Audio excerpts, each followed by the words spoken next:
بسم اللہ الرحمن الرحیم۔ السلام علیکم دوستو، کیا حال ہے؟ سب ٹھیک ہیں، خیریت سے ہیں؟ اسم کی علامات کا بیان چل رہا تھا اور آج کے اس لیکچر میں ہم انشاءاللہ جو علامات باقی رہ گئی تھی ان کا تذکرہ کریں گے۔ سابقہ لیکچر میں آپ حضرات نے دیکھا تھا کہ فعل کا فاعل مذکر ہوتا ہے، ایسے ہی واحد تثنیہ جمع ہوتا ہے۔ تو آج کے لیکچر میں ہم دیکھیں گے کہ جیسے فعل کا فاعل مذکر ہوتا ہے ایسے ہی مؤنث بھی ہوتا ہے۔ تو امثلہ کی طرف چلتے ہیں۔ لعبت الامینۃ اور لعبت السعداء اور لعبت الخضراء، ایسے ہی جاءت المریضۃ، الغضبہ، السمراء، اشتغلت النظیفۃ، الصغریٰ، الصفراء، بکت الزکیۃ، الکبریٰ، الحمراء، کتبت المجتہدۃ، السلمیٰ، السوداء۔ ان تمام امثلہ میں دیکھیں کہ فاعل وہ مؤنث ہے، البتہ جو پہلی لائن ہے اس میں مؤنث گول تھا کے ساتھ ہے اور دوسری لائن میں مؤنث الف مقصورہ کے ساتھ ہے۔ الف مقصورہ اس الف کو کہتے ہیں کہ جس کو لمبا نہ کیا جائے بلکہ مختصر کر کے پڑھا جائے۔ تیسری لائن میں جو مؤنث ہے اس کو کہتے ہیں کہ الف ممدودہ والی مؤنث۔ اس الف کو ممدودہ اس لیے کہتے ہیں کہ اس الف کو لمبا کر کے پڑھا جاتا ہے، جیسے الخضراء، السمراء وغیرہ۔ تو بہرحال ان امثلہ میں مؤنث کی تینوں قسمیں آ گئیں۔ تو کسی لفظ کا مؤنث ہونا یہ بھی اس کے اسم ہونے کی علامت ہے۔ ایسے ہی بہت مرتبہ آپ نے ایسا سنا ہوگا بلکہ بولا ہوگا کہ مجھے ٹھنڈا پانی چاہیے، یا میں نے گرم چائے پینی ہے، یا آپ نے یوں بھی بولا ہوگا کہ یہ بچہ ماشاءاللہ بہت ذہین ہے، یا یہ بچہ بہت کند ذہن ہے، یا آج کی رات ایک لمبی رات ہے، یا آج کا دن تو بہت چھوٹا دن تھا۔ ایسے ہی آپ نے بولا ہوگا کہ یہ بڑا وسیع گھر ہے، دیکھو یہ کتنی خوبصورت گاڑی ہے، یہ انسان کتنا مہذب انسان ہے، یا آج تو سردی بڑی شدید ہے۔ تو یہ مختلف اس قسم کے جملے ہم شب و روز بولتے ہیں۔ ان جملوں میں اگر آپ غور کریں تو ہم یا تو کسی چیز کی اچھائی بیان کر رہے ہوتے ہیں یا کسی چیز کی برائی بیان کر رہے ہوتے ہیں۔ اچھائی جیسے یہ بچہ ایک ذہین بچہ ہے، اور برائی جیسے یہ ایک کند ذہن بچہ ہے، یہ برائی ہے۔ تو بہرحال آپ کسی کی اچھائی بیان کریں یا کسی کی برائی بیان کریں، اس کو کہتے ہیں کہ آپ نے اس کی صفت بیان کی، اس کا وصف بیان کیا۔ اور کسی بھی چیز کے اچھے اوصاف بھی ہوتے ہیں، برے اوصاف بھی ہوتے ہیں۔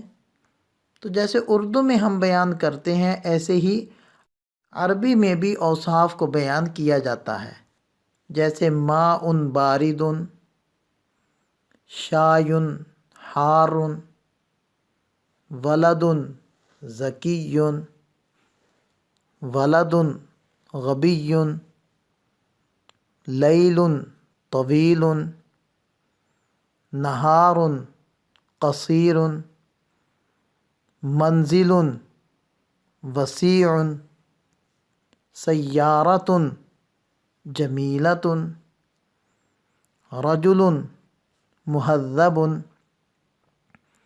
برد شدید۔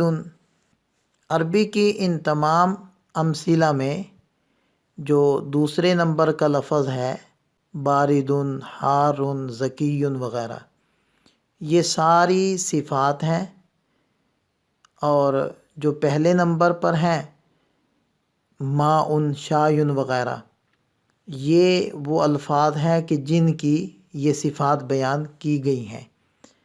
تو پہلے نمبر کے اسم کو کہیں گے موصوف، کیونکہ ان کی صفات بیان کی گئی ہیں، اور دوسرے نمبر پر جو اوصاف ہیں ان کو کہہ دیتے ہیں صفت۔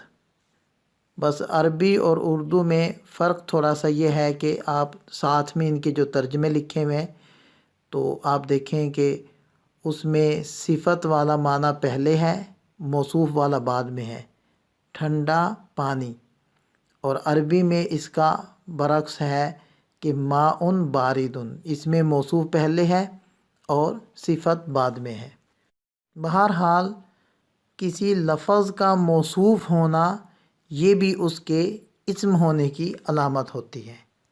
ایسے ہی بعض مرتبہ آپ کسی کی عظمت کو بیان کرنے کے لیے لفظ کو ایک خاص شکل میں بدل دیتے ہیں، جیسے قرشن ایک مچھلی کا نام ہے جو تمام مچھلیوں کو کھا لیتی تھی اور کوئی مچھلی اس کو نہیں کھا سکتی تھی، یعنی وہ سب پر غالب تھی۔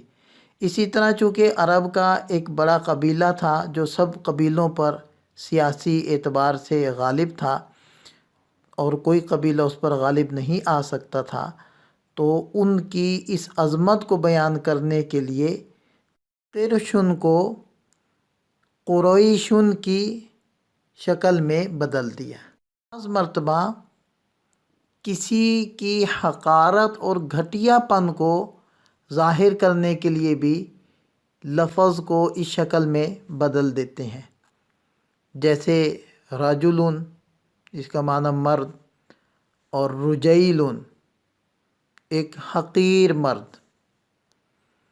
اور بعض مرتبہ کسی سے محبت کو بیان کرنے کے لیے بھی لفظ کو اس شکل میں بدل دیتے ہیں، جیسے ابنی سے بنیہ، میرا پیارا سا بیٹا۔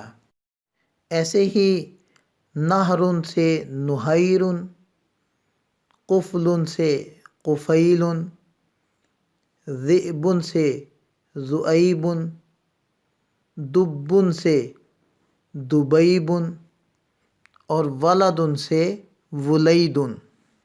اب یہ جو تین معنی ذکر کیے گئے ہیں، اس کو بیان کرنے کے لیے جب لفظ کو ایک خاص شکل اور ہیئت میں بدلا جاتا ہے، اس کا نام رکھتے ہیں تصغیر۔ اور ایسے لفظ کو جس کو اس وزن پر بدل دیا گیا ہو اس کو مصغر کہتے ہیں۔ یہ مصغر یا تصغیر کسی لفظ کی بن جانا یہ بھی اس لفظ کے اسم ہونے کی علامت ہے۔ ایسے ہی بعض اوقات ہم ایسے الفاظ استعمال کرتے ہیں کہ جن میں ایک چیز کا دوسری چیز سے تعلق سمجھ میں آتا ہے، جیسے میں کہہ دیتا ہوں کہ یہ خالد کی کتاب ہے۔ اب اس جملے میں آپ دیکھ رہے ہیں کہ کتاب کا خالد کے ساتھ ایک تعلق ہمیں سمجھ میں آ رہا ہے۔ ایسے ہی یہ شاہد کی چادر ہے، اس جملے میں چادر کا شاہد کے ساتھ تعلق سمجھ میں آ رہا ہے۔ یہ پھول کی خوشبو ہے، اس میں خوشبو کا پھول کے ساتھ تعلق سمجھ میں آیا۔ یہ گھر کا صحن ہے، تو صحن کا گھر کے ساتھ ایک تعلق ہمیں سمجھ میں آ رہا ہے۔ یہ سورج کی روشنی ہے، اس میں روشنی کا سورج کے ساتھ تعلق ہے۔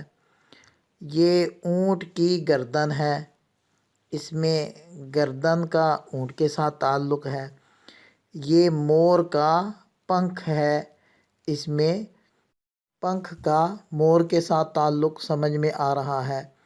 یہ خالد کا بیگ ہے، اس میں بیگ کا خالد کے ساتھ تعلق سمجھ میں آ رہا ہے۔ یہ میرا گھر ہے، اس میں اپنی ذات کے ساتھ گھر کا تعلق سمجھ میں آ رہا ہے۔ ایسے ہی عربی میں بھی ایسے الفاظ استعمال ہوتے ہیں کہ جن میں ایک لفظ کا دوسرے سے تعلق سمجھ میں آتا ہے۔ میں مثالیں بولتا جاتا ہوں، آپ دیکھتے جائیں، اس میں تعلق سمجھ میں آ جائے گا۔